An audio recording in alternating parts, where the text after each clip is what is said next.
Semuanya berawal saat seorang pemuda bingung di mana dia berada. Dia lalu teringat sebuah truk. Seharusnya dia sudah tiada sekarang. Tiba-tiba, dia mendengar beberapa suara dan tak tahu siapa yang sedang berbicara di dekatnya. Suara-suara itu membahas seorang leluhur dan janin bermasalah yang akan mencoreng nama baik klan Lu. Sang protagonis mencoba memahami percakapan itu dan sadar mereka membicarakan bayi yang bermasalah. Saat itu, jiwanya melayang di atas seorang wanita dan dia mulai mengerti apa yang terjadi. Dia sadar telah bereinkarnasi ke dunia fantasi sebagai bayi dan wanita itu adalah ibu barunya. Melihat ibunya berlutut, dia sadar dirinya lah bayi sumber masalah itu. Pria berambut ungu itu tampaknya bertekad menyingkirkan sang bayi karena mereka yang tak berbakat harus disingkirkan. Melihat ibunya menangis, dia bertanya-tanya, apakah ibunya juga akan meninggalkannya? Tapi sang ibu mengangkat kepala dan menatap pria itu. Tetua itu berteriak bahwa tulang sang anak rusak dan tak bisa dibandingkan dengan bayi lain. Wanita itu membalas bahwa tulang putranya terpengaruh karena dia mentransfer energinya pada sang anak. Pria tua itu kemudian berkata, jika dia benar-benar ingin mempertahankan anak ini, hanya ada satu cara. Pilihan yang tersisa adalah diusir dari klan Lu atau meninggalkan putranya sendiri. Pemuda itu terkejut dengan kekejaman pria itu yang memaksa seorang ibu membuat keputusan seberat itu. Kini yang bisa ia pikirkan hanyalah pilihan apa yang akan diambil ibunya dalam situasi mengerikan ini. Dengan mata berkaca-kaca, namun ekspresi tegas, tampaknya wanita itu sudah mengambil keputusan. Wanita itu lalu mengelus perutnya sebelum mengumumkan pilihan terakhirnya. Jiang Xixen berteriak sekuat tenaga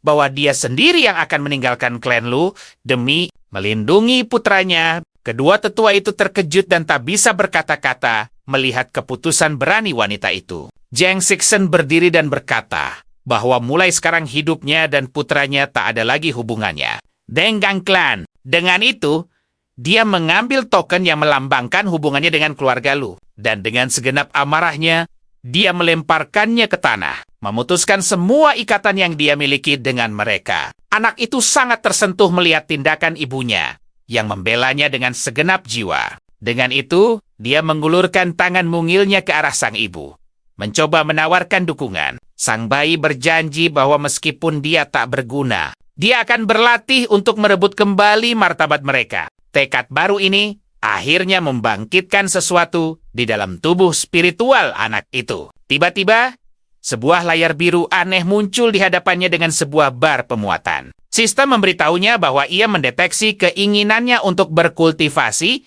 dan telah terhubung dengannya. Dia sangat senang mendapatkan sebuah sistem. Tetapi ada satu hal kecil yang mengganggunya. Nama sistemnya adalah perkembangan lambat. Yang pada dasarnya berarti dia akan butuh waktu untuk berkembang. Pria itu marah besar dan berteriak bahwa dia bahkan belum lahir. Jadi bagaimana mungkin dia bisa lambat berkembang? Dia lalu bertanya-tanya sistem payah macam apa ini yang sudah mengejeknya sejak awal. Layar itu kemudian diperbarui, menunjukkan bahwa sistem akan membuatnya bekerja keras bahkan di dalam kandungan. Pemuda itu memutuskan untuk mengaktifkan benda ini untuk melihat apa yang terjadi. Tapi dia punya firasat buruk. Dia merasa sangat aneh karena sistem ini muncul 300 tahun lebih awal. Layar menunjukkan bahwa hidupnya akan penuh kesulitan. Dan semua orang akan mengejeknya dan ibunya. Sementara itu, saudara tirinya akan hidup enak dan hanya butuh pil untuk hidup sejahtera. Dan semua ini baru akan berubah setelah kepergian ibunya, saat dia akhirnya memutuskan untuk melawan takdirnya. Anak itu menolak menerima masa depan tragis ini dan berteriak bahwa dia tidak akan membiarkan itu terjadi. Karena sistemnya error dan datang 300 tahun lebih awal, dia akan mengubah hidupnya yang tak berharga menjadi sebuah kemenangan. Dia akan menulis ulang kisahnya dan menjadi seorang jenius yang mengguncang seluruh langit dengan kekuatannya. Sistem kemudian memberinya misi pemula untuk berkultivasi pertama kalinya demi membuat ibunya terkesan. Hadiah untuk tugas sederhana ini adalah penyatuan dengan tubuh suci arkaik, dan dia pun terpana. Ini adalah fisik legendaris dengan tubuh tak terkalahkan yang mampu menantang kaisar kuno.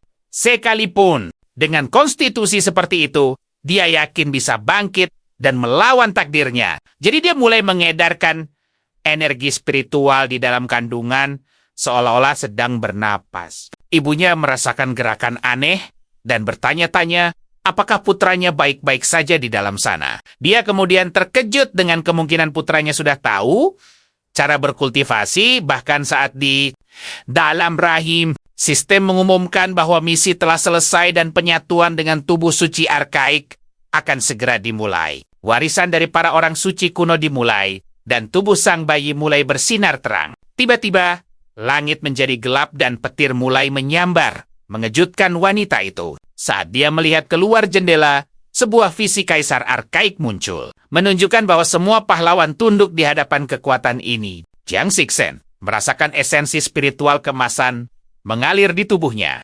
memperbaiki fondasinya yang rusak. Dia bertanya-tanya bagaimana putranya, yang terlahir dengan kekurangan, bisa menyebabkan fenomena sekuat ini. Kultivasi dimulai dari ranah transformasi darah, surga gua, dan manifestasi spiritual. Mencapai alam gua surgawi, sebelum dewasa sudah dianggap jenius. Dan membangkitkan manifestasi spiritual, menjadikanmu seorang anak ajaib. Namun, jika berhasil menerobos ke manifestasi spiritual sebelum dewasa, kau adalah keajaiban di antara para jenius. Jendela sistem pun menampilkan status barunya, tertulis nama Zhang Wong, dan tingkatannya melesat pesat, langsung ke level 4. Zhang Wong pun berikrar akan menentang takdir, dan menulis ulang kisahnya, mulai detik ini. Setelah tekad itu bulat, ibunya segera melesat menuju lembah pegunungan yang indah. Pulang ke rumahnya, setelah menempuh perjalanan, ia akhirnya tiba di depan kediaman keluarganya. Memasuki rumah, ia membungkuk hormat pada kakak laki-laki dan iparnya yang telah menunggunya. Mereka menyambutnya dengan hangat dan mempersilakan wanita muda itu duduk untuk melepas lelah. Kakaknya menjelaskan bahwa klan Lu sangatlah kuat, sehingga orang tua mereka pergi mencari kaisar penyembuh abadi. Akan tetapi, sang kakak ipar tampaknya tidak senang dan menatapnya dengan pandangan meremehkan. Ia menggerutu merasa sudah memperingatkan tentang klan Lu, dan kini wanita itu pulang seolah meminta belas kasihan. Jiang Xixen berkata, ia tak pernah menginginkan apapun selain keselamatan putranya. Kakaknya yang kesal membela, berkata klan Jiang tak akan membiarkan keponakannya terlantar. Ia lalu mencoba menenangkan suasana dan meminta Jiang Xixen tak ambil hati karena istrinya memang C++. Wanita muda itu tersenyum dan berkata tidak apa-apa, karena ia sudah mengenal sifat kakak iparnya. Si bayi berpikir, ia sudah menduga akan diremehkan.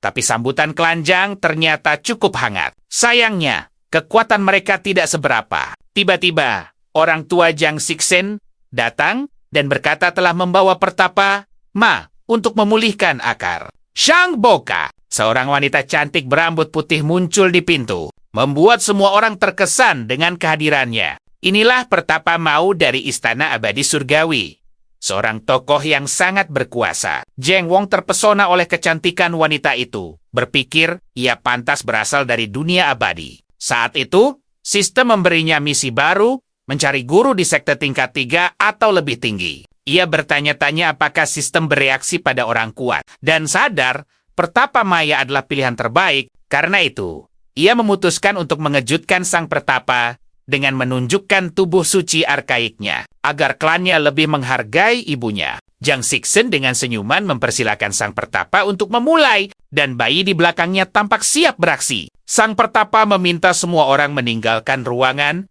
agar ia bisa memeriksa sang janin dengan tenang. Kini, hanya berdua dengan ibu si anak, analisis pun dimulai. Ia menenangkan wanita muda itu, mengatakan tak akan memakai kekuatan spiritual karena kondisi si anak yang lemah. Pertapa itu pun mulai memeriksanya, dengan lembut meletakkan tangan di perut pasien, tapi si bayi mencibir, merasa ucapan itu lebih pantas untuk murid-muridnya, bukan untuk tubuh suci arkik miliknya. Pertapa Ma merasakan sesuatu yang aneh, dan langsung tertarik dengan situasi ini. Ia bertanya-tanya, apa ia terlalu lama bertapa sampai bisa merasakan aura dari era purba. Jiang Xixen menjadi cemas melihat reaksi wanita itu dan bertanya apa yang sebenarnya terjadi. Maya lalu bertanya apakah bayi itu benar-benar lahir tanpa kekuatan bawaan seperti yang dikatakan. Sang ibu membenarkan. Itulah diagnosis dari tabib Klan Lu. Sambil tersenyum, sang pertapa memutuskan akan melihat sendiri apa potensi sejati dari anak ini. Ia kemudian menyalurkan sedikit energinya ke perut wanita itu untuk mengujinya. Si bayi yang melihat energi itu tampaknya tidak suka dengan apa yang dilakukan calon gurunya. Maka, untuk menunjukkan nilainya, ia memutuskan untuk melepaskan kekuatan penuh dari tubuh suci arkaiknya. Energi dahsyat meledak dari dalam perut, dan sang pertapa sadar bahwa si kecil ini tidak bisa diremehkan. Mai sangat terkesan dan berkata jika ia tidak datang, dunia akan kehilangan seorang jenius tiada tara. Ibu sang bocah benar-benar terkejut dengan kata-kata pertapa itu dan tak percaya dengan apa yang didengarnya. Pertapa itu lalu memanggil hartanya agar seluruh klan Jian bisa melihat struktur tulang dari anak itu. Dengan senyum lega penuh harapan, ibu pemuda itu mengucapkan terima kasih yang sebesar-besarnya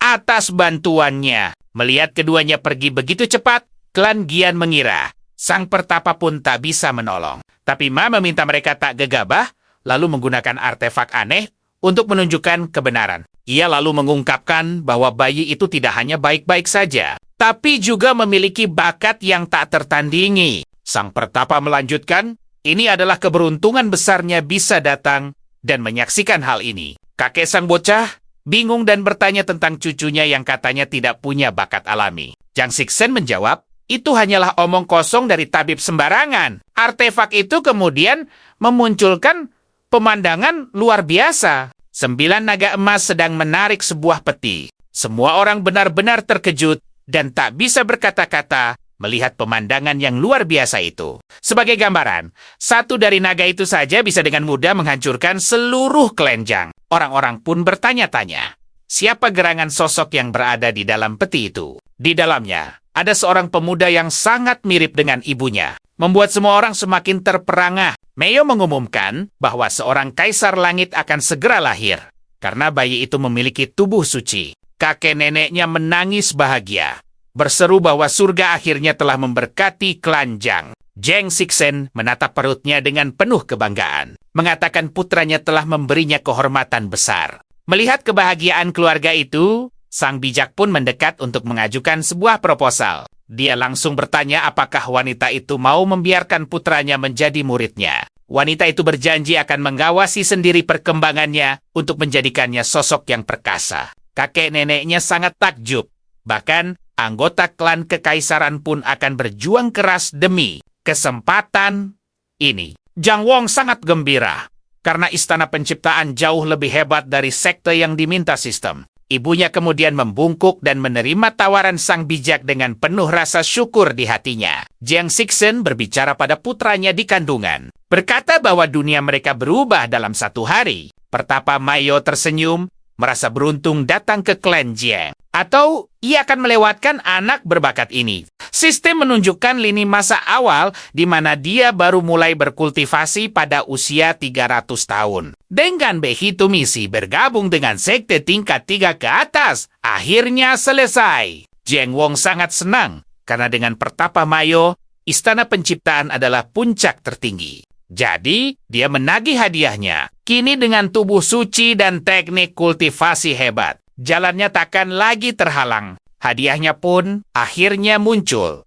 Dan dia mendapatkan seni iblis pemakan surga yang dahsyat. Sang bayi sangat terkejut, karena tak pernah menyangka akan menerima teknik legendaris semacam ini. Seni ini menyerap energi spiritual membentuk pusaran dengan kekuatan penyembuh. Menyadari ini kesempatan emas, dia tak mau membuang waktu sedetik pun. Maka, sang bayi mulai bermeditasi di rahim ibunya, dan energi keemasan pun menyelimuti tubuhnya. Energi keemasan itu mengalir keluar darinya, lalu menyebar ke seluruh keluarga Jiang yang ada. Semua orang terkesan dengan kekuatan dari perut Jiang Xingchen. Pamannya terkejut, bertanya-tanya, apakah keponakannya sudah mulai berkultivasi sebelum lahir? Kakek nenek bayi itu menangis penuh sukacita, berterima kasih pada surga yang memberkati klan Jiang. Mayo tersenyum, berpikir takkan ada yang berani meremehkan garis keturunannya dengan murid baru ini. Sebagai hadiah pertemuan, dia memutuskan untuk memberikan sebuah harta berharga pada murid barunya. Dia yakin dengan tubuh dan seninya, harta itu akan langsung mengakuinya sebagai tuan dalam sekejap. Dengan satu seruan, bayi itu memanggil harta itu dengan percaya diri. Membuat harta itu mengakuinya adalah hal yang sangat mudah baginya. Harta itu pun terbang ke arah ibunya dan diserap oleh perutnya yang bersinar sangat terang. Pertapa Mayo terbelalak kaget. Sang bayi membuat harta itu tunduk bahkan sebelum ia dilahirkan. Tapi Jang Wong masih belum puas. Ia memakai kekuatannya untuk menyempurnakan harta itu lebih jauh. Dia berhasil mengubahnya menjadi harta spiritual bawaan dan menyimpannya dengan penuh kebanggaan. Seluruh keluarga terkejut karena sang bayi tak hanya menguasainya, tapi juga meningkatkannya. Mayo berkata ia tadinya akan membantu, tapi tubuh suci bayi itu melakukannya sendiri. Dia lalu memutuskan untuk meninggalkan bangau spiritualnya guna melindungi keluarga Jang saat dia pergi. Wanita itu berjanji akan kembali untuk Jang Wong saat ia mencapai ranah gua surga nanti. 3 hari berlalu dengan tenang, dan sepertinya kedamaian akhirnya akan berpihak pada klan Jang. Tiba-tiba, beberapa orang dari dinasti Ilahi Xia Agung muncul di depan pintu tanpa pemberitahuan. Beberapa prajurit menyerbu aula dan berteriak meminta penanggung jawab keluarga untuk keluar. Sang bayi sudah menduga mereka datang untuk membatalkan pertunangan dan bersumpah mereka akan menyesal. Pemimpin penjaga itu pun langsung menemui paman Jang Wong. Kakak Jang Sixen merasa kesal dengan kelancangan para prajurit itu dan bertanya apa mau mereka. Jenderal Wuki memperkenalkan dirinya dan berkata datang untuk membatalkan perjanjian pernikahan dengan klan Jang. Paman sang bayi meledak marah karena dinasti sendirilah yang meminta pernikahan politik ini. Wuku Mensibir mengatakan bayi dari keluarga kecil tidak pantas untuk beraliansi dengan mereka. Dia bahkan berkata putri mereka tidak seperti keturunan Jang yang lemah dan pantas dapat yang lebih baik. Sang paman menjadi murka dan mengancamnya karena menghina keluarganya. Tapi Wuku hanya tersenyum dan bertanya apakah dia masih berlagak seperti anggota keluarga lu. Sang jenderal yang bosan berbicara memutuskan menyerang sang ibu untuk menyingkirkan sampah di matanya. Namun kakeknya muncul, dan sang bayi bersumpah akan memakai seni iblisnya saat ia lahir nanti. Sang kakek menciptakan tangan energi raksasa, dan jenderal itu berteriak meminta bantuan para tetua. Tiba-tiba, 2 tangan spektral muncul dan berhasil menahan serangan sang kakek di detik terakhir. Model! 2 tetua penutup mata muncul, menyindir pemimpin klan Jang yang emosinya masih membara. Ukia memperkenalkan mereka sebagai kultivator istana. Jang Wong merasakan kekuatan mereka tidak lemah. Sang kakek menuduh dinasti bersekutu dengan makhluk licik dan jahat seperti mereka. Salah satu tetua murka dan melepaskan gelombang energi. Tekanannya begitu dahsyat.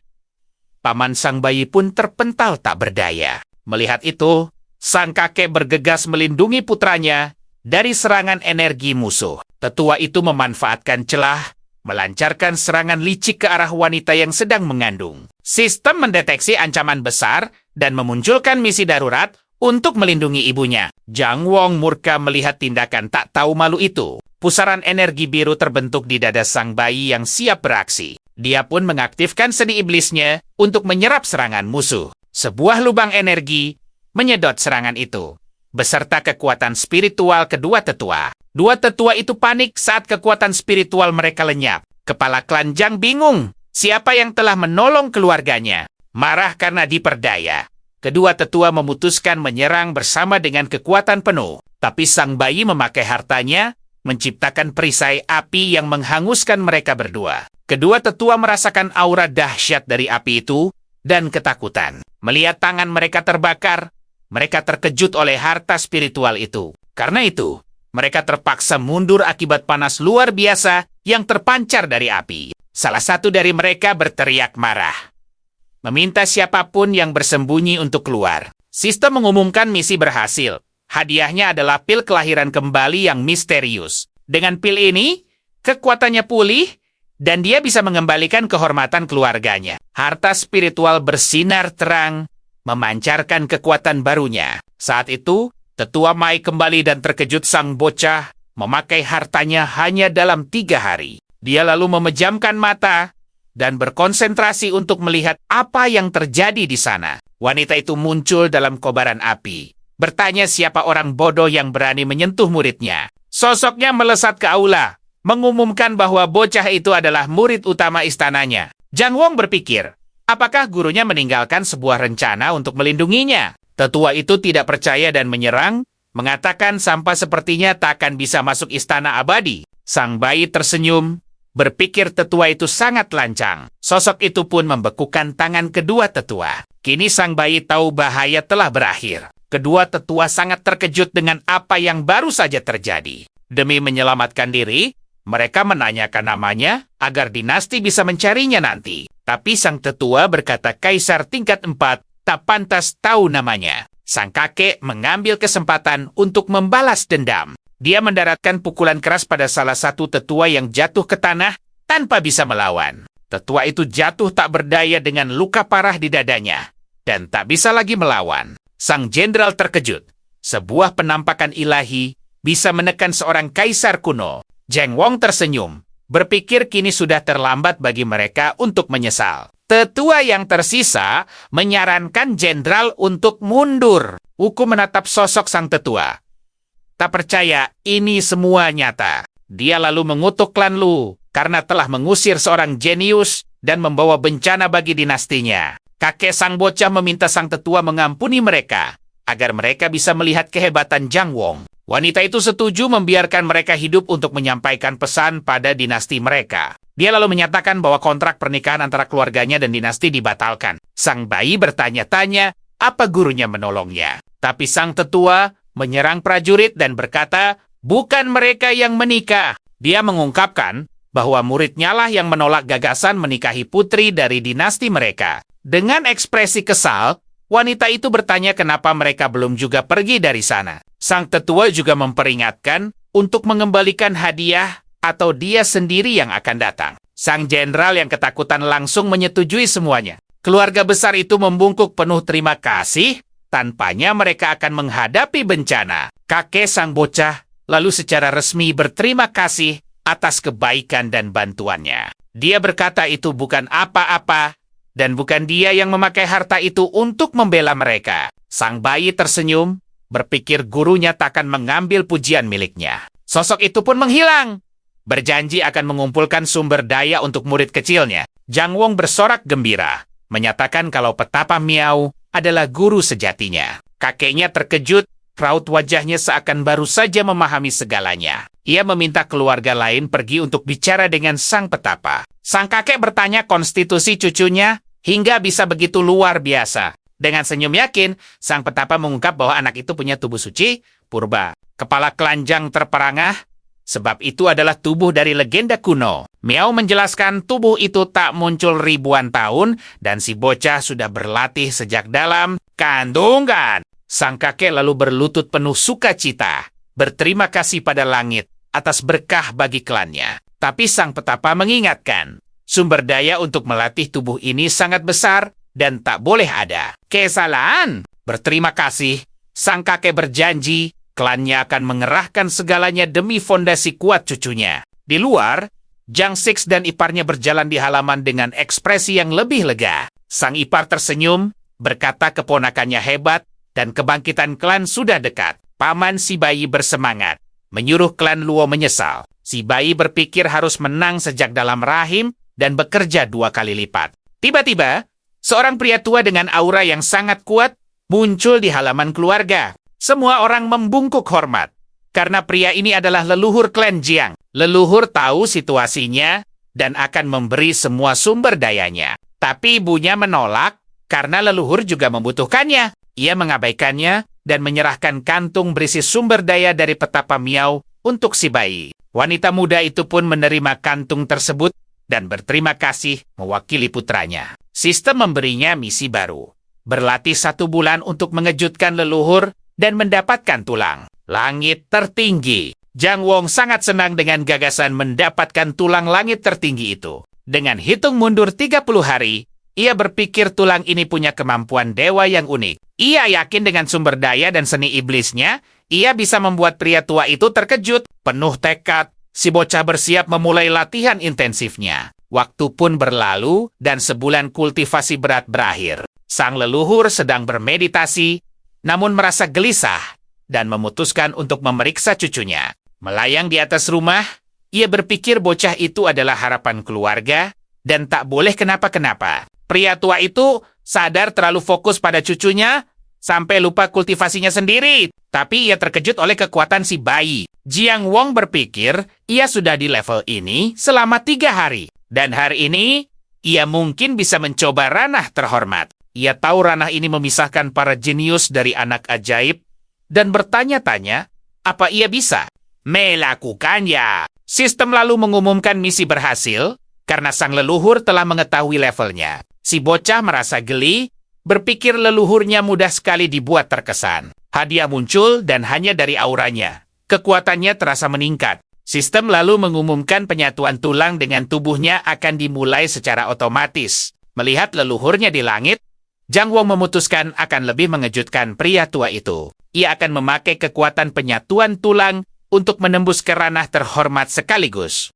Dengan itu, tulang tertinggi mulai menyatu dengan tubuh spiritual si bocah di dalam rahim. Energi ungu menyelimutinya, dan ia sadar tulang itu mengerti niatnya. Langit menggelap, dan leluhur cemas terobosan nekat bisa merusak fondasinya. Ibu si bocah merasakan aura baru dari dalam dirinya. Saat kekuatannya terus naik, ia sadar terobosan jadi mudah dengan tulang tertinggi dan kemampuan dewanya adalah mengendalikan waktu. Si bayi tak ingin firasat kepergian ibunya jadi nyata dan melihat ranah terhormat sebagai batasnya saat ini. Dengan kemampuan barunya, ia menunjuk jam waktu dan memerintahkannya untuk melambat. Jam itu hancur berkeping-keping, menunjukkan kendalinya atas waktu memang sangat kuat. Dengan lebih banyak waktu sebelum lahir, ia punya kesempatan jadi lebih kuat untuk melindungi ibunya. Leluhur terkejut oleh aura dahsyat yang membawa jejak hukum waktu. Ia pun terbang ke langit dan bersorak gembira,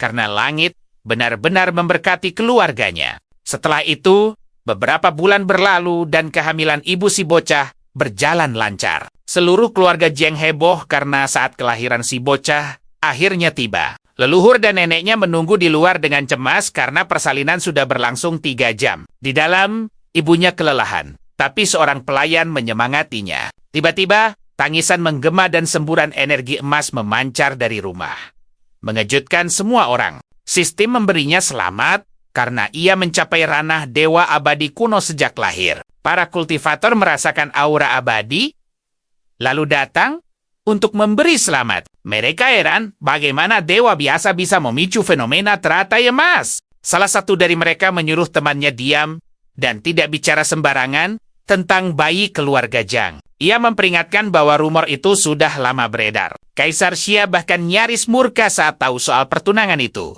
Diselimuti cahaya keemasan dan baju zirah megah, Kaisar Agung Shi pun menampakkan dirinya. Para kultivator terkejut. Mereka tak menyangka sang kaisar akan datang sendiri. Sang kaisar mengenali fenomena teratai emas lautan kepahitan itu dan merasa kagum. Namun, sebuah fenomena baru muncul, menampilkan keindahan sungai dan gunung di angkasa. Para penonton dikejutkan oleh banyaknya visi dari bocah ajaib keluarga Jiang. Diagram hidup dan sirna yin yang muncul. Sang kaisar mengaku tak melihatnya selama 1000 tahun.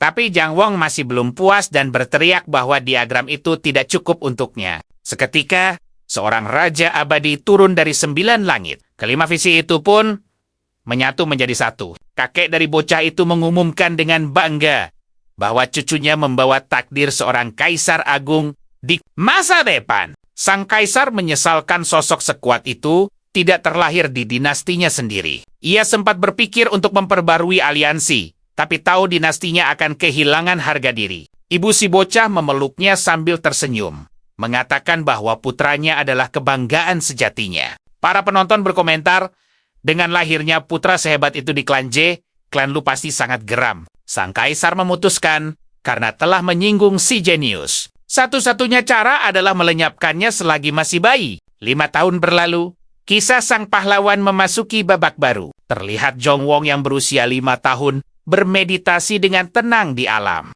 Ia berpikir, bahkan dengan kekuatan mengubah waktu, kultivasi biasa terasa terlalu lambat baginya. Beberapa pelayan mendekat dan memintanya istirahat, karena ia sudah berlatih selama 3 hari 3 malam. Ia lalu menyuruh para pelayan pergi, merasa mereka sedikit terlalu bersemangat. Tiba-tiba, leluhurnya muncul entah dari mana dengan aura yang mengesankan. Tepat di hadapan si bocah, Zhang Wong membungkuk hormat dan menyapa leluhur tuanya itu. Pria tua itu tersenyum dan berkata, bocah itu sudah mencapai puncak ranah raja kuno di usianya yang baru 5 tahun.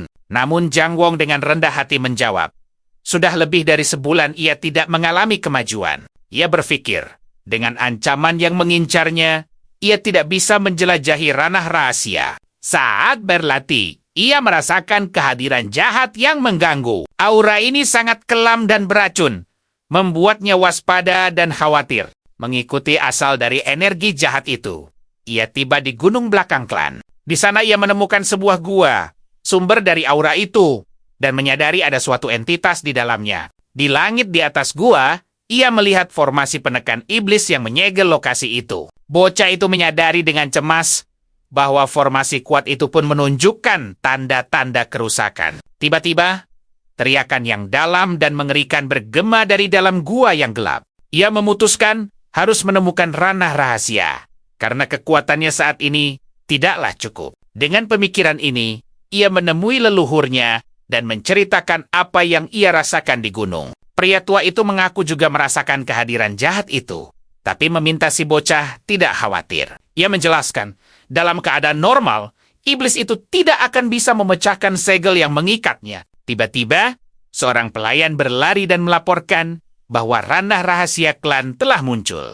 Dengan geram, sang leluhur segera mengadakan pertemuan klan untuk membahas masalah ini. Zhang Wong berkata ia sudah menembus ranah raja kuno, sehingga ia memenuhi syarat untuk ikut serta. Dalam pertemuan itu, sang leluhur berkata bahwa masalah pertama menyangkut cucunya yang jenius. Si bocah lalu menyatakan ingin meninggalkan klan untuk mencari pengalaman dan menembus batasannya. Ia berpamitan pada semua orang dan menyelimuti dirinya dengan api, menunjukkan tekadnya untuk pergi. Namun para tetua menolak, itu terlalu berbahaya karena perintah yang mengincarnya. Sang leluhur menepuk kepala bocah itu dengan tatapan penuh perhatian dan pengertian. Ia menyarankan agar si bocah meminum pil terobosan kuno agar tidak perlu mengambil banyak risiko. Namun Zhang Wan berpikir pil semacam itu setara dengan gaji 3 tahun seorang tetua. Bocah itu kemudian meminta untuk didengarkan dan menyelimuti dirinya dengan api keemasan untuk menunjukkan keseriusannya. Ia berkata jika terus bersembunyi dari bahaya, ia tidak akan pernah bisa menjadi lebih kuat. Dengan itu, ia memohon agar semua orang mengizinkannya menempa diri di dunia luar untuk berevolusi. Paman si bocah berkomentar, tak ada dari mereka yang menghadapi ujian di usia 5 tahun. Zhang Wong kesal dengan ucapan pamannya dan menatapnya dengan tajam. Sang leluhur setuju bahwa kultivasi cucunya sudah melampaui kebanyakan orang dan ia berhak memilih. Leluhur itu mengingatkan, para jenius dari klan Lu dan dinasti Xia sudah memasuki alam rahasia. Tapi Zhang Wong menjawab penuh percaya diri. Tak ada yang perlu ditakuti dari seorang kaisar kuno biasa. Sang leluhur tertawa bangga. Inilah semangat sejati dari keturunan klannya. Dengan restu sang tetua, pemuda itu berterima kasih dan bersiap memulai perjalanannya. Ia melesat ke angkasa, berteriak lantang akan menaklukkan dunia. Keluarganya menatap kepergiannya dengan cemas, berharap ia kembali dengan selamat. Tiba di gerbang alam rahasia, ia melihat pemandangan ramai yang dipenuhi banyak kultivator. Pemuda itu mendekati seorang pria dan bertanya, apakah ini alam rahasia milik petapa kuno? Pria itu berbalik. Heran dari mana datangnya bocah ini, tapi melihat pakaian Zhang Wong, ia sadar pemuda ini pasti dari klan terpandang. Ia pun menjawab iya, dan bertanya dari keluarga atau sekte mana tuan muda berasal. Zhang Wong berbohong, mengaku dari sekte sederhana dan bertanya kenapa banyak sekali anak muda di sana. Pria itu menjelaskan bahwa dinasti dan klan Lu telah memonopoli alam itu, hanya mengizinkan kaum muda untuk masuk. Zhang Wong tersenyum, penasaran jenius mana yang dikirim. Tiba-tiba, semua orang memuji kecantikan putri Xiamian yang baru saja tiba. Seorang gadis pirang berkata, dengan generasi yang biasa saja ini, harta terbesar alam rahasia akan menjadi miliknya. Tapi sang putri menegurnya, mengingatkan tentang putra klan Lu dan putra misterius dari klan Zhang. Ia memperingatkan sepupunya untuk tidak meremehkan siapapun, karena kehilangan putra Zhang adalah kerugian besar. Sang jenderal mencoba menenangkan suasana, menyalahkan bajingan Wookiee atas semua ini. Keduanya mengangguk hormat pada perintah sang putri yang lebih tua yang telah tiba. Jang Wong mengamati kecantikan gadis itu. Menyadari ia tak sesombong pria yang menolaknya. Saat itu, sebuah kereta terbang berbalut petir turun dari langit. Jang Wong tersenyum. Karena klan Lu yang terkenal akhirnya muncul juga. Dua orang turun dari kereta itu. Seorang pemuda dan seorang wanita dengan aura yang mengintimidasi. Seorang pengawal memperkenalkan pemuda itu sebagai Ludong, kandidat pilihan klan untuk alam rahasia. Pemuda itu mendekati sang putri dan menyapanya dengan senyum menawan dan tatapan percaya diri. Tapi sang putri tampak tak peduli dan hanya menatapnya dengan ekspresi dingin. Ia lalu beralih pada wanita itu, mengusulkan untuk menggabungkan kekuatan demi membuka alam rahasia. Luang terkejut dan marah karena diabaikan di depan semua orang. Dengan kekuatan gabungan, alam rahasia akhirnya terbuka dengan ledakan energi. Sebuah portal muncul dan semua anggota muda klan diperintahkan untuk segera masuk. Melihat mereka masuk, Jang Wong berpikir inilah saatnya menagih hutang atas perbuatan mereka. Wanita dari klan Lu menyadari kemiripan pemuda itu dengan ibunya, dan curiga dialah bintang yang sedang naik daun. Jang Wong tersenyum pada wanita tua itu dan melambai dengan gerakan menantang sebelum masuk. Dengan lompatan yakin, ia masuk ke portal dan menghilang. Wanita tua itu memutuskan akan memberitahu klan, karena jika ia berani datang, ia takkan bisa keluar hidup-hidup. Di dalam alam rahasia, pemuda itu dikejutkan oleh suara aneh dari pepohonan. Seekor serigala ganas raksasa melompat ke arahnya dengan cakar dan taring siap menerkam. Tapi Jang Wong lebih cepat dan menghantam mulut serigala itu dengan kekuatan dahsyat. Serigala itu meraung kesakitan. Mulutnya terluka, tapi ia tak menyerah dan terus menyerang. Pemuda itu tersenyum dan berkata karena umpannya sudah dimakan, monster itu takkan bisa kabur. Ia lalu melenyapkan serigala itu dan menyadari bahwa monster di alam ini terbuat dari energi murni. Dengan ini, ia sadar mereka tak berpengaruh padanya dan hadiah dari sistem jauh lebih baik. Pemuda itu pun terbang melintasi langit alam rahasia, mencari petualangan dan tantangan baru. Ia tahu wanita dari klan Lu dan agen dinasti mengawasinya dari luar. Ia harus menggunakan kesempatan ini untuk menerobos, karena kultivasinya saat ini belum cukup. Sistem lalu memberinya selamat karena misi menemukan alam rahasia telah selesai. Hadiahnya adalah tambahan kultivasi 100 tahun yang membuatnya sangat puas. Ia duduk untuk bermeditasi dan energi keemasan mulai mengalir ke dalam tubuhnya. Dengan senyum penuh tekad, ia penasaran seberapa kuat dirinya setelah ini. Ledakan kekuatan melontarkannya ke langit, siap menghadapi apapun. Tiba-tiba, seberkas cahaya melesat ke angkasa, membuat yang lain mengira harta surgawi telah muncul. Tapi langit segera dipenuhi awan gelap dan petir dahsyat mulai menyambar di kegelapan. Melihat ini, kelompok itu ketakutan dan sadar itu bukanlah harta karun, melainkan kesengsaraan petir. 9 lapis kesengsaraan menyatu, menciptakan pemandangan langit yang dahsyat. Ludong pun mengajak sang putri untuk bekerja sama demi harta karun yang akan muncul. Namun sang putri menolak. Level kesengsaraan ini tak terduga dan gegabah jika bertindak sekarang. Pria itu setuju dan menyarankan mereka pergi bersama untuk melihat situasinya nanti. Sambil menatap punggung sang putri, ia bersumpah dalam hati, suatu saat kau akan jadi milikku. Jang Wong menantang istana petir.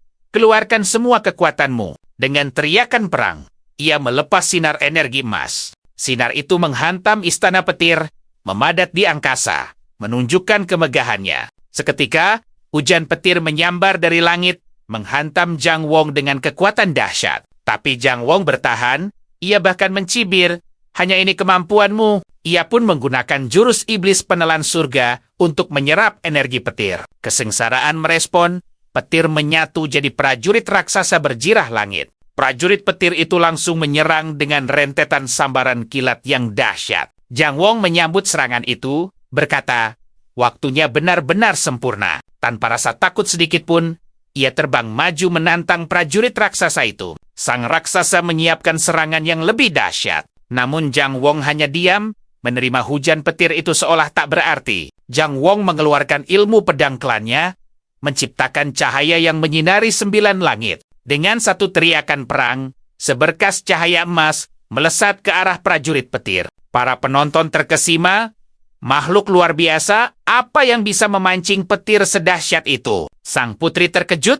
Seorang kaisar kuno di bawah 18 tahun, Luong melihatnya sebagai ancaman dan berniat menyingkirkannya di tengah badai petir. Pedang cahaya menghantam istana petir, memicu ledakan energi raksasa di angkasa. Semua orang terpental. Seluruh alam rahasia pun bergetar hebat akibat ledakan itu. Ludong segera membuat perisai pelindung untuk dirinya dan juga sang putri. Sang putri berterima kasih dengan senyum lembut. Saat debu dan cahaya sirna, sosok Jang Wong tak terlihat dimanapun. Orang-orang menduga ia gagal. Jiwa dan raganya musnah dalam kesengsaraan itu. Melihat kesempatan, Luong kembali mengajak sang putri untuk membentuk sebuah tim. Namun ia menolak. Berkata sudah punya tim dan kekuatan Luong hanya akan jadi beban. Pria itu murka. Tak pernah ada yang berani menolaknya seperti ini. Ia kembali bersumpah. Dengan cara apapun, sang putri akan jadi milikku suatu hari nanti. Tiba-tiba, Jang Wong muncul. Sang putri menatapnya dan berkata, "Kau tampan juga." Dalam hati, Jang Wong berpikir jurus klannya terlalu mencolok. Ia butuh jurus baru. Sang putri menyentuh bahunya dengan tatapan penasaran. Jang Wong sadar kekuatannya lemah. Tapi sebagai putri dinasti, ia belum tahu siapa musuh sebenarnya. Sambil tersenyum, ia bertanya, "Apa kau benar-benar semengerikan penampilanmu?" Jang Wong membalas, "Memuji kecantikannya, aku belum pernah melihat gadis secantik dirimu." Sang putri mencubit pipinya. Memujinya, pemberani. Jang Wong berbohong, mengaku klannya hancur dan ia datang untuk mencari peruntungan. Sang putri pun mengajaknya ikut. Bahkan berjanji akan membawanya ke dinastinya. Jang Wong menerima dengan senyum gembira. "Luar biasa, tuan putri dari dinasti." Akhirnya ia bergabung, berjalan di sisi sang putri, membuat Ludong terbakar cemburu. Ludong mengancam Jang Wong, "Kau cari masalah karena merusak rencanaku." Ia melampiaskan amarahnya pada seekor serigala roh dengan satu pukulan. Sang putri terkesan dengan kekuatan fisiknya dan bertanya apakah ia dari klan tertentu. Jang Wong tersenyum. "Aku menahan diri. Kalau tidak gelombang kejutnya bisa melukaimu." Jang Wong lalu sadar, pria dari klan Lu itu terus mengikuti. Apa sebenarnya tujuannya? Luong menggunakan sebuah mutiara untuk menjebak sang putri. "Kau tak akan bisa lari dariku." Dengan senyum licik, ia berkata tubuh Yin sang putri juga akan jadi miliknya. Malam tiba. Jang Wong dan sang putri berkemah di gua untuk berlindung. Jang Wong mendekati sang putri dan memintanya tidur bersama, karena ia merasa sedikit takut. Sang putri tertawa sambil mencubit pipinya. Monster kecil yang bisa menghancurkan siluman. "Takut apa?" Jang Wong tetap bersikeras ia takut. Lalu bertanya apakah sang putri punya rekan dao yang melindunginya. Dengan tatapan sendu, sang putri menjawab lirih bahwa ia tak memiliki seorang pun. Dia tak percaya. Bagaimana mungkin putri dinasti yang anggun tidak punya pendamping? Sang putri menjelaskan bahwa banyak pria mendekatinya, namun mereka datang dengan niat busuk. Sang putri kemudian bertanya, apakah dia pernah mendengar tentang tubuh Yin yang luar biasa?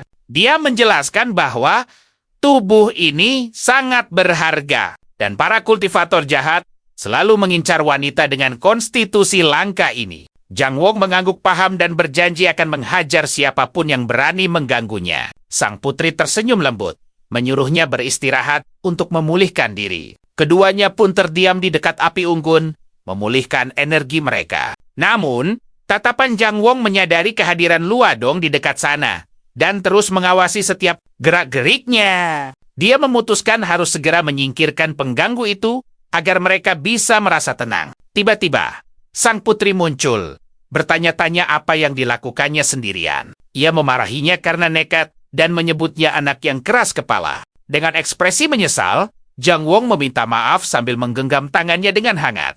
Dari kehauan Ludong menyaksikan pemandangan itu. Hatinya terbakar api cemburu dan amarah pada Jang Wong. Ia pun melesat ke arah mereka, berteriak agar bocah itu bersiap menerima akibatnya karena berani menantangnya. Jang Wong justru tersenyum yakin, berkata sudah menunggunya sejak tadi. Ludong langsung menghentakkan kaki, menciptakan ledakan energi yang membuat Jang Wong terpental. Sang putri murka melihat kelakuannya dan bertanya, apa yang sebenarnya ingin kau lakukan? Dengan senyum licik, Ludong menjawab, "Kau akan segera tahu apa mauku." Ludong pun mengeluarkan sebuah mutiara kuno. Ia meluncurkan mutiara pemenjara itu ke langit untuk memerangkap sang putri. Mutiara itu menciptakan penghalang energi merah muda, mengurung Jian Wong dan sang putri di dalamnya. Sang putri murka dengan kelancangan pemuda itu. "Beraninya kau melakukan ini!" teriaknya. Sang putri mencoba menerobos penghalang itu. Namun, usahanya sia-sia, yang membuatnya semakin geram. Ia mengancam, jika Ludong tidak melepaskan mereka, dinastinya akan menyatakan perang. Tapi Ludong hanya tersenyum, mengatakan ancaman itu tidak membuatnya takut. Sang putri kemudian mengeluarkan sebuah jimat, memperingatkan Ludong agar tidak menyesali perbuatannya. Seketika, ia menghancurkan jimat itu, mencoba merobek ruang untuk kabur dari dalam penghalang. Namun di luar dugaan, segel penyelamat itu gagal total. Ludong tertawa, menjelaskan mutiara itu ditempa oleh leluhur yang memahami daur ruang. Ludong memperingatkan, semua pergerakan energi di bawah level kaisar akan disegel di dalamnya. Sang putri pun menoleh pada Jian Wong, berkata akan menggunakan sebuah cara untuk mengirimnya keluar dari sana. Ludong tiba-tiba mengenalinya sebagai putra yang terbuang dari klannya 5 tahun lalu. Sang putri terkejut, menatap Jiang Wong dengan penuh kebingungan. Jiang Wong lalu berkata, "Jangan pernah lagi mengaitkanku dengan klan Lu yang terkutuk itu." Sambil tersenyum tipis, ia bertanya, "Apa kau benar-benar berpikir sudah memenangkan pertarungan ini?" Ludong tertawa, berkata akan segera mengakhiri riwayatnya. Sang putri gemetar karena amarah. Tubuhnya lemas karena frustrasi dan tak berdaya. Dengan tatapan penuh amarah, ia menyebut Ludong iblis yang tak tahu malu. Sang putri menyuruh Jiang Wong mencari bantuan selagi ia menahan Ludong. Namun, Jiang Wong menenangkannya, mengatakan ia punya cara yang lebih sederhana. Jiang Wong kemudian melesat ke langit. Tubuhnya diselimuti aura api keemasan yang dahsyat. Ludong terperangah. "Bagaimana mungkin kau bisa menggunakan energi spiritual di dalam mutiara ini?" Jiang Wong menatap mutiara pemenjara itu dengan ekspresi penuh penghinaan dan superioritas. Sambil tersenyum, ia menjentikan jarinya. Dan penghalang itu hancur berkeping-keping. "Aku tidak suka diremehkan," katanya sambil maju untuk memberi pelajaran. Ia lalu menyentuh kening Ludong dengan satu jari, menatapnya dengan pandangan dingin dan tajam. Ludong benar-benar terkejut dengan kecepatan dan kekuatan Jiang Wong. Ia bahkan tidak sanggup bereaksi. Seketika itu juga, energi spiritualnya mulai menghilang dengan cepat. Ia pun berteriak putus asa. Ludong terpental jauh ke belakang dan jatuh ke tanah dengan luka di wajahnya. Sang putri menutup mulutnya, tak percaya pada kekuatan Jiang Wong. Sambil bersusah payah, Ludong mencoba bangkit. Ia tak percaya bisa dikalahkan semudah ini. Jiang Wong bertanya, "Bagaimana? Puaskah kau dengan kekuatan putra terbuang dari klanmu?" Ludong langsung berlutut dan memohon ampun, tapi Jiang Wong berkata akan mengunjungi klan Lu sebelum dewasa untuk menagih hutang mereka. Ia lalu menciptakan bola energi kemasan di tangannya, menatap Ludong dengan pandangan mengancam. Dengan satu gerakan cepat, ia melemparkan bola energi itu pada Ludong dan menyuruhnya enyah dari sana. Terkena serangan itu,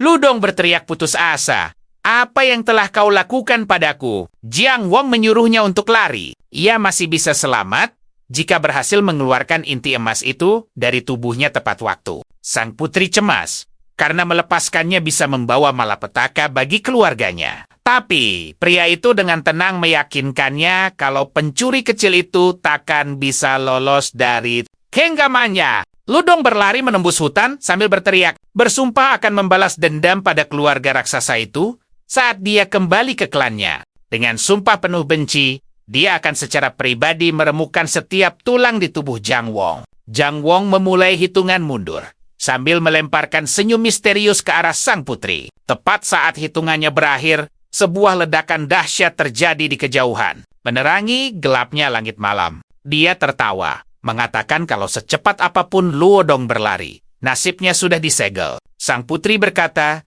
ayahnya menyesali pembatalan pertunangan, dan ini bisa menjadi sebuah kesempatan. Keduanya tiba di lokasi ledakan, dan sang putri bertanya, apakah disinilah semuanya terjadi? Dia menjawab bahwa dia bukanlah anak dewa. Kultivasinya hanya kuat saat dia baru dilahirkan. Sang putri tersenyum dan bertanya, apakah dialah yang menciptakan guntur yang memenuhi langit dan menyebabkan kekacauan itu? Pria itu menghela napas. Tak menyangka, ujian kecil bisa menyebabkan keributan sebesar ini. Keduanya lalu terbang melintasi alam rahasia. Dan pria itu mengeluh bahwa surga memang selalu iri pada bakat. Sang putri terpesona menatapnya. Berpikir wajah tampannya membuatnya tampak seperti keturunan kuno dari alam fana. Dia langsung tersadar dari lamunannya dan wajahnya memerah. Jang Wong yang melihatnya terdiam, bertanya apakah ada sesuatu yang mengganggunya. Dia pun mengaku telah memanfaatkan sang putri sebagai umpan untuk Luodong dan meminta maaf. Tapi sang putri tersenyum dan berkata dia tidak marah. Bahkan berterima kasih karena telah menyingkirkan sebuah ancaman. Pria itu merasa lega mendengarnya. Dan mereka melanjutkan perjalanan mereka melintasi alam rahasia. Mereka kembali ke perkemahan dan melanjutkan perjalanan bersama. Menjelajahi berbagai misteri di tempat itu. Malam kembali tiba. Keduanya duduk di dekat api unggun untuk beristirahat dan berbincang. Sang putri berpikir bahwa rumor tentang reinkarnasi Kaisar Agung mungkin ada benarnya. Dia mengaguminya dan bertanya-tanya, berapa banyak anak muda yang bisa menandingi bakatnya? Karena itu, dia mendekat dengan tatapan penasaran, tapi pria itu justru menjauh dengan waspada. Sang putri terkejut dan tak percaya dengan kelancangan pria itu. Pria itu tersenyum dan bertanya-tanya, siapa yang kelak beruntung menikahi kakak Shi? Sang putri memarahinya karena berpikiran kotor dan memperingatkannya akan memberinya pelajaran nanti. Gadis itu berkata, kalau dia tidak mengerti klan Lu, mereka takkan tinggal diam atas kepergian Luodong. Dia juga mengingatkan kalau dinasti dan klan Lu telah menyiapkan jebakan di luar. Jiang Wong bertanya apa yang bisa dia lakukan, dan sang putri menawarkan cara untuk keluar dan menanganinya. Meskipun klan Lu bukan keluarga kuno, mereka memiliki beberapa ahli kuat yang sedang tertidur. Sang putri kemudian menawarinya sebuah harta spiritual yang bisa menyembunyikan auranya, bahkan dari Luowong. Dia berkata selain membantunya menyingkirkan Luodong, dinasti tak perlu lagi menjadi musuhnya. Tapi dia menjawab, tak punya niat baik pada dinasti, dan akan membuat Wuku membayar kejahatannya. Sang putri mengejutkannya dengan bertanya, bagaimana jika mereka menyerahkan Wi padanya? Pria itu ragu apakah dia punya wewenang untuk meminta hal seserius itu. Dia menjelaskan bahwa ayahnya telah tertipu dan akan menyerahkan Wu untuk memperbaiki hubungan mereka. Jiang Wong berkata, kalau sang putri telah melihatnya di puncak alam kaisar kuno dengan mata kepalanya sendiri. Dia mengerti, itulah sebabnya sang putri yakin bisa membujuk kaisar. Tapi dia mengingatkan bahwa ayahnya belum pernah melihat kekuatannya, dan seluruh dunia pun takkan percaya. Sang putri kesal dan bertanya, apakah dia menolak liontin gioknya setelah semua yang ditawarkan. Pria itu menjelaskan bahwa dia tak ingin temannya menderita dan takkan memberi alasan bagi orang lain untuk mencemarkan nama baiknya. Sang putri tersipu malu dan terkejut mendengar kata teman. Dengan pandangan berbeda, dia berkata mengerti niat baiknya tapi tak bisa menerima liontin itu. Karena akan menyangkut harga dirinya. Dia harus membuktikan pada dunia bahwa pilihan sang putri benar. Barulah dia bisa menerimanya. Dia menyebutnya pembual dan akan memastikan ucapannya bukan omong kosong. Pria itu tersenyum dan berjanji mulai hari ini namanya akan bergema di seluruh dinasti. Dia lalu memegang harta spiritualnya dan memanggil masternya dengan ekspresi serius. Betapa mau muncul dan bercanda bahwa dia hanya mengingatnya saat sedang dalam masalah. Pria itu memintanya untuk tidak meremehkannya dan berkata kalau dia hanya punya satu permintaan. Dia menjelaskan telah menyingkirkan junior klan Lu, tapi masih ada seorang kaisar kuno yang ingin dia urus. Karena itu, dia meminta masternya memasang formasi agar tak terdeteksi. Sang petapa setuju membantunya, karena seorang kultivator Dao harus bertindak sesuka hatinya. Dengan dukungan masternya, pria itu terbang ke langit dan bersiap untuk mengerahkan segalanya. Dia lalu berteriak agar semua Daois mendengar bahwa dia akan membersihkan alam rahasia ini. Dengan itu, dia menyuruh semua orang terbang ke langit dan berkumpul di belakangnya dalam 5 belas menit. Sang putri lalu mengajak orang-orang dari dinastinya untuk bergabung, namun para pengikutnya ragu, mempertanyakan keputusan untuk mempercayai anak berusia 5 tahun. Senyum percaya diri tersungging di wajahnya. Saat dia bertanya, apa mereka benar-benar meragukan? Penilaiannya, Melihat rombongan dinasti pergi, para pemuda lain memutuskan ikut serta untuk menghindari masalah.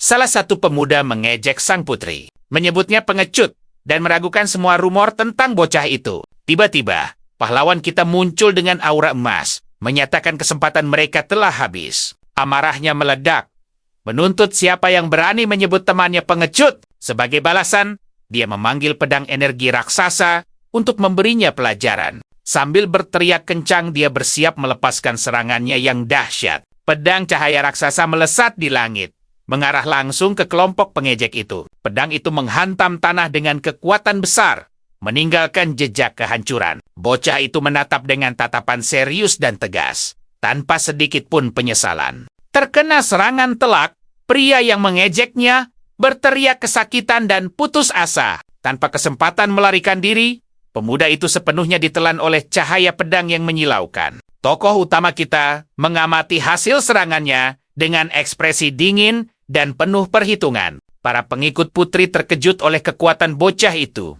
Tak percaya dia hanyalah seorang anak kecil. Dia sadar inilah kekuatan yang ingin ditunjukkan pada kaisar untuk membuktikan dirinya. Gadis itu menyesal tidak membawa batu perekam untuk momen luar biasa ini. Sementara itu, bocah itu mengumumkan energi yang terkumpul telah memulihkan kekuatan spiritualnya. Sepenuhnya, dia lalu berterima kasih pada semua yang percaya padanya dan memutuskan untuk berbagi kekuatan ini. Para kultivator sangat berterima kasih atas kemurahan hatinya. Karena ini gabungan energi semua monster di alam itu. Dengan itu, Zhang Wong mendekati sang gadis.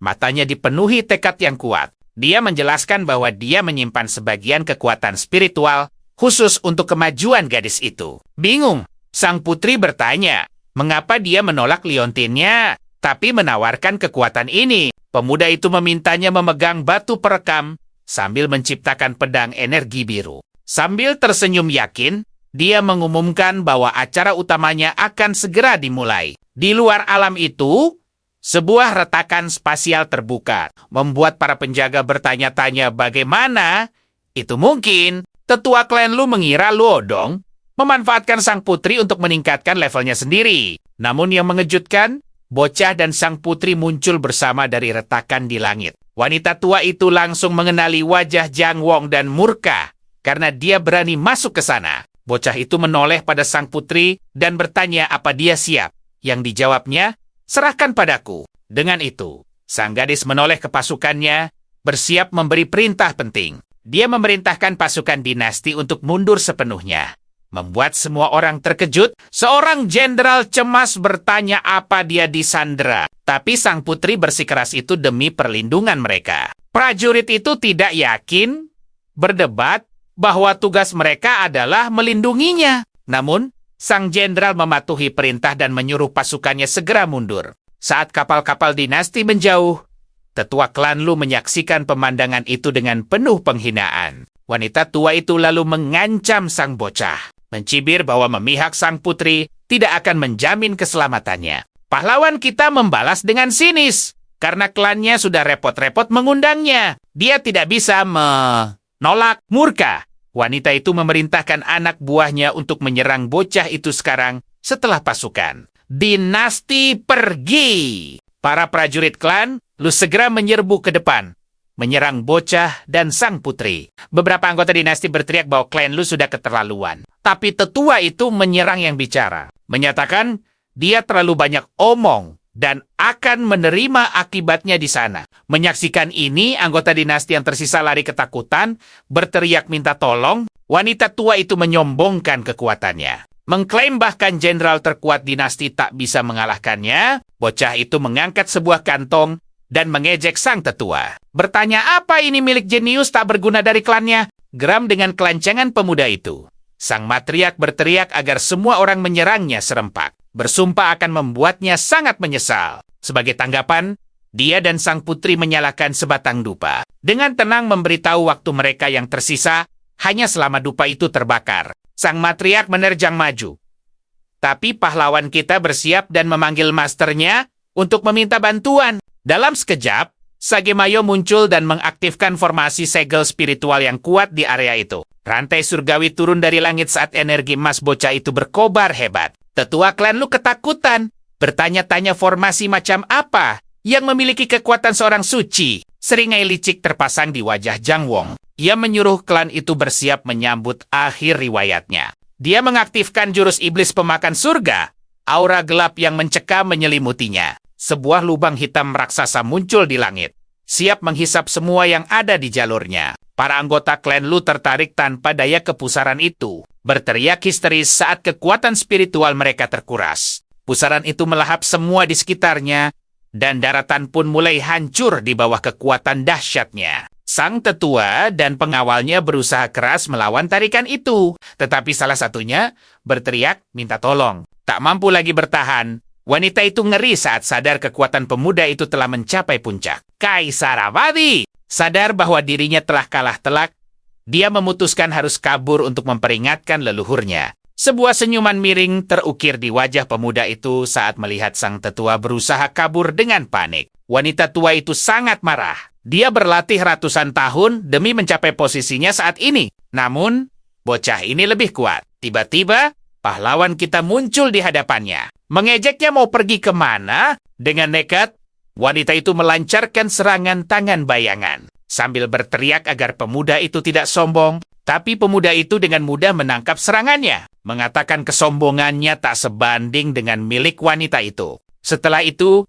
pemuda itu mencengkeram kedua pergelangan tangan musuhnya. Membuatnya menjerit kesakitan tak bisa lepas. Dia lalu memunculkan pedang emas, berkata akan memberinya akhir yang cepat sebagai rasa hormat pada usianya. Tetua klan Lu berteriak putus asa saat pedang cahaya raksasa menebasnya. Pedang energi itu menghantam tanah, menciptakan retakan besar dan kehancuran luas. Jenderal dinasti itu berkata, jika sang putri tidak memerintahkan mundur, mereka semua pasti sudah tiada. Orang-orang yang selamat di darat hampir tidak percaya mereka masih hidup. Mereka menyadari bahwa pemuda tadilah penyebab fenomena itu. Sang jenderal menatap pemuda itu dengan penyesalan. Menyesali betapa klan Lu telah membohongi dinastinya. Pahlawan kita lalu bergabung dengan sang putri, meminta maaf atas sikapnya. Prajurit itu memujinya sebelum bertanya, mengapa ia meminta sang putri merekam semuanya dengan batu roh. Dengan senyum percaya diri, pemuda itu menjelaskan ini adalah pesan untuk kaisar tentang pertunangan mereka. Pemuda itu kemudian meminta liontin giok yang sebelumnya coba diberikan oleh sang putri. Sambil tersenyum ke rekaman, dia berbicara langsung kepada kaisar dan menerima liontin itu untuk meresmikan pertunangan baru. Dia hanya punya satu permintaan di hari pernikahan mereka. Semua orang yang terlibat dalam pembatalan pertunangan pertama mereka harus diserahkan kepadanya. Wanita muda itu menegurnya karena membahas pernikahan begitu cepat. Membuatnya meminta maaf pada Kakasya. Dengan hormat, ia meminta kedua jenderal memastikan sang putri pulang dengan selamat. Dia memperingatkan bahwa meski liontin itu menyembunyikan kehadirannya, kekuatannya hanya bertahan selama 3 jam. Sejmaya muncul mengingatkannya, tapi pemuda itu meyakinkan semua terkendali. Jianglong mengucapkan selamat tinggal pada Kakasya, yang dengan cemas mendesaknya untuk segera pergi dari sana. Sang putri memutuskan bahwa mereka harus segera kembali. Mengingat ancaman dari klan musuh, kapal-kapal dinasti pun terbang ke angkasa, menembus awan menjauhi alam rahasia itu. Di tengah perjalanan mereka, sambaran petir dahsyat menghantam kapal mereka, menandakan kedatangan seseorang. Seorang pria berambut putih panjang muncul melayang di langit. Dia adalah leluhur agung dari klan Lu. Wanita muda itu langsung menghadapinya, menuntut untuk tahu mengapa dia menyerang. Padahal, dinasti dan klan Lu adalah sekutu. Pria tua itu malah balik bertanya apa yang terjadi di alam rahasia. Karena token kehidupan Ludong dan tetua telah hancur, sang putri membalas dengan marah bahwa nada bicaranya tidak sopan.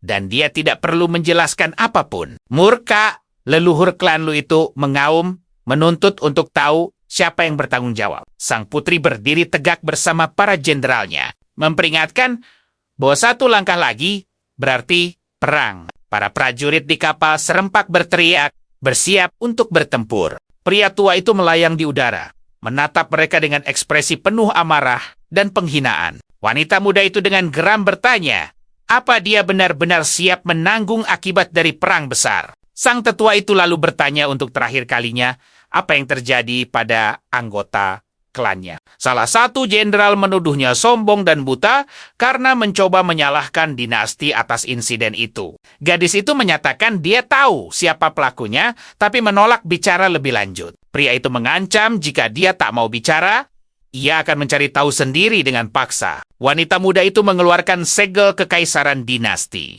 memanggil para jenderalnya untuk membantunya menggunakan kekuatannya. Seekor naga emas raksasa muncul dari segel itu, membuat sang leluhur terkejut melihatnya. Dia merasakan tekanan luar biasa dari naga itu dan bertanya-tanya bagaimana mungkin dia bisa melawan seluruh dinasti. Gadis itu memberinya kesempatan terakhir, berjanji akan mengerahkan semua kekuatannya jika dia menolak. Dengan tatapan gelap, kakek itu menyatakan masalah ini belum berakhir. Sang leluhur pun pergi, bersumpah klannya akan mengingat kejadian hari ini. Setelah musuh mereka pergi, sang putri nyaris tumbang kelelahan dan para jenderal langsung membantunya. Dia menenangkan mereka, berkata hanya kehabisan energi spiritual dan akan segera pulih. Gadis muda itu mengeluhkan kesombongan klan Lu, bersumpah tidak akan membiarkan mereka lolos begitu saja. Dia kemudian tersenyum, yakin ayahnya akan bertindak benar setelah melihat rekaman kejadian itu. Di sisi lain,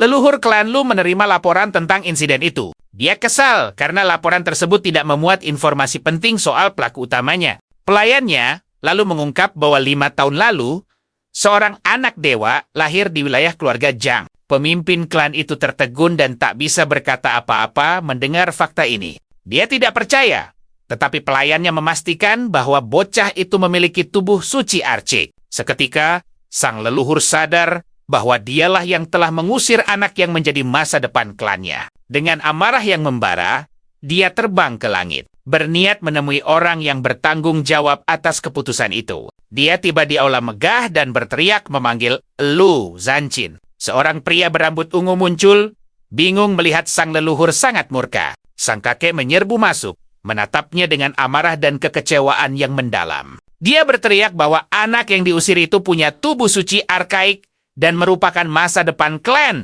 Pria berambut ungu itu terkejut, menolak untuk percaya apa yang baru saja ia dengar. Dia ingat telah memeriksa bayi itu dan tak merasakan kekuatan apapun. Bagaimana mungkin dia punya tubuh suci? Dia menoleh ke pembawa pesan dan mengancamnya, menuntut kepastian tentang informasi tersebut. Pelayan itu bersujud di lantai, bersumpah bahwa info itu sudah dipastikan oleh banyak sumber. Tiba-tiba, seorang wanita masuk dan meminta pria berambut ungu itu tenang. Sang leluhur duduk di tahtanya dan meminta pendapat wanita itu soal masalah ini. Wanita itu menduga ini semua kebohongan yang dibuat keluarga Jing untuk menjaga kehormatan mereka. Tapi suaminya berpendapat meski itu bohong, mereka tidak bisa mengabaikan kemungkinan sekecil apapun. Wanita itu menyarankan untuk memakai pengaruh mereka dan mengundang ibu dan anak itu kembali ke klan. Dia juga mengingatkan bahwa mereka tak perlu khawatir karena putra mereka sendiri adalah seorang jenius tiada tanding. Suaminya setuju, mengingat kelahiran putra mereka juga menyebabkan fenomena langit yang agung. Sang leluhur lupa soal cucunya yang satu lagi dan ingin bertemu dengannya. Tiba-tiba, seberkas cahaya melesat menuju ruang takhta mereka. Seorang anak kecil berambut ungu tiba-tiba melesat masuk ke dalam ruangan. Dengan senyum cerah, dia berlutut dengan hormat, menyapa sang leluhur dan orang tuanya yang memandangnya penuh bangga. Sang leluhur memuji anak itu, menyatakan dia pasti akan mencapai puncak ilmu bela diri suatu hari nanti. Ayahnya mengusap rambut sang anak, berjanji akan membawanya langsung ke kompetisi istana mendatang. Sang kakek merasa puas, yakin dengan pewaris seperti ini, klan mereka akan mencapai kemakmuran. Namun, dia mengingatkan agar tetap menyelidiki klaim keluarga Zhang. Setelah itu, sang leluhur pergi, diiringi hormat dari keluarga itu. Sang ibu menyuruh putranya kembali berlatih, karena ada hal yang perlu dibicarakan dengan ayahnya. Wanita itu menuduh suaminya ingin membawa kembali Zhang Wong hanya karena rumor bakatnya itu. Dia meyakinkannya, berkata bahwa anak itu tetap putranya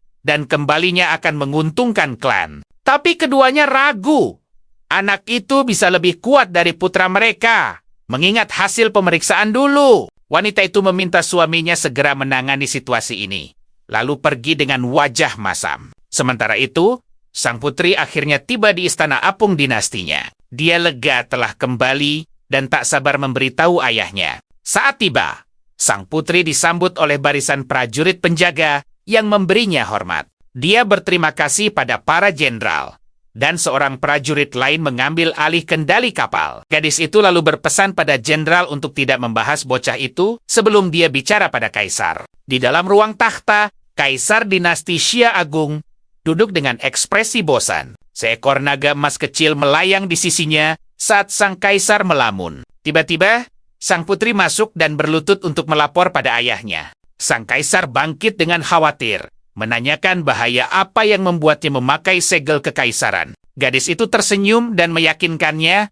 bahwa dia baik-baik saja tanpa ada luka sedikit pun. Namun, ayahnya menyadari energi putrinya yang terkuras dan menuntut penjelasan yang sebenarnya. Sang putri menjelaskan bahwa putra klan Lu menyergapnya, bahkan mengirim ahli tingkat CG untuk mengejarnya. Kaisar pun murka atas kelancangan klan Lu, menghancurkan sandaran tahtanya dalam ledakan amarah. Tiba-tiba permaisuri datang, bertanya mengapa suaminya begitu marah.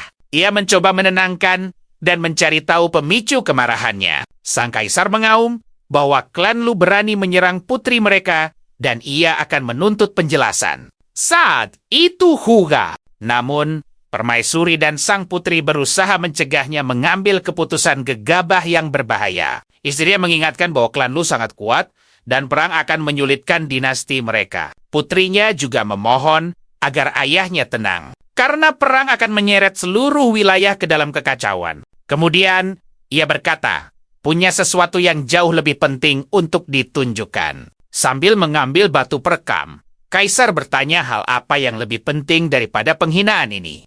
Dalam hati ia bangga, putrinya telah dewasa dan tetap tenang menghadapi krisis ini. Meski begitu, sang kaisar yang masih marah bersumpah akan menuntut klan Lu menyerahkan pelakunya. Permaisuri mencoba menenangkannya, menyarankan pernikahan putrinya dengan tuan muda klan Lu. Tapi ayahnya meledak, berteriak takkan membiarkan putrinya menikah dengan sampah itu. Istrinya menjelaskan pemuda itu ditakdirkan menjadi sosok kuat, dan aliansi adalah yang terpenting. Sang putri memberitahu ibunya bahwa ia akan sangat kecewa jika mengandalkan pemuda dari klan Lu itu. Dengan ekspresi serius, sang putri mengungkapkan bahwa Ludong telah diurus untuk selamanya. Senyum tipis terukir di bibirnya saat memastikan pemuda itu tiada lagi.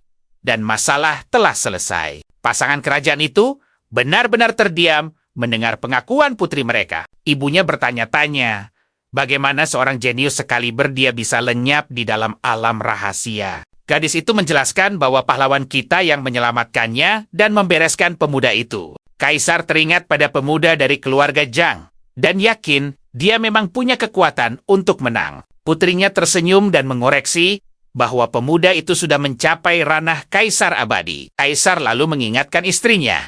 Menurut perhitungan mereka, anak itu baru berumur 5 tahun. Sang putri menyarankan ayahnya menonton rekaman itu jika masih ada keraguan. Namun, permaisuri melipat tangannya dengan sinis berkata bahwa ia sama sekali tidak percaya. Amarah kaisar memuncak dan ia menyalahkan istrinya atas pembatalan pertunangan mereka dengan pemuda itu. Dipenuhi keputusasaan, sang permaisuri jatuh berlutut dan memohon ampunan suaminya. Ia memohon belas kasihan demi putri mereka. Kaisar mengurungnya di kamar untuk merenung, melarangnya keluar istana. Setelah menenangkan diri, ia menatap batu itu dan meminta pendapat putrinya. Ia ingin tahu apakah pemuda itu layak dikunjungi langsung oleh kaisar untuk meminta maaf. Sang putri tersenyum, menyadari ayahnya sudah yakin, bahkan sebelum ia berkata apa-apa. Lalu gadis itu berkata, ayahnya akan mengerti segalanya setelah menonton rekaman itu. Kaisar mengaktifkan artefak itu, dan gambar seorang pemuda dengan senyum licik pun muncul.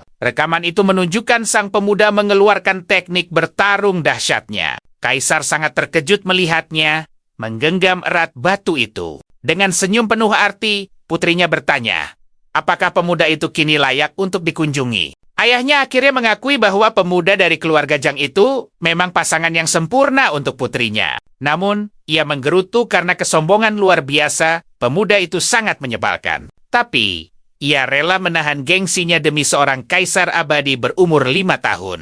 Sang penguasa lalu bertanya pada putrinya, apa ia punya perasaan pribadi pada pemuda itu? Wajah sang putri memerah, dan ia menyangkalnya. Mengaku hanya tak ingin dinasti kehilangan talenta hebat. Ayahnya setuju, tapi masih kesal karena pemuda itu memanggilnya orang tua. Di tempat lain, sepupu sang putri yang lebih muda dipanggil oleh salah satu dayangnya. Gadis kecil itu berlari mencari ibunya sang permaisuri dan bertanya mengapa ibunya terlihat begitu sedih.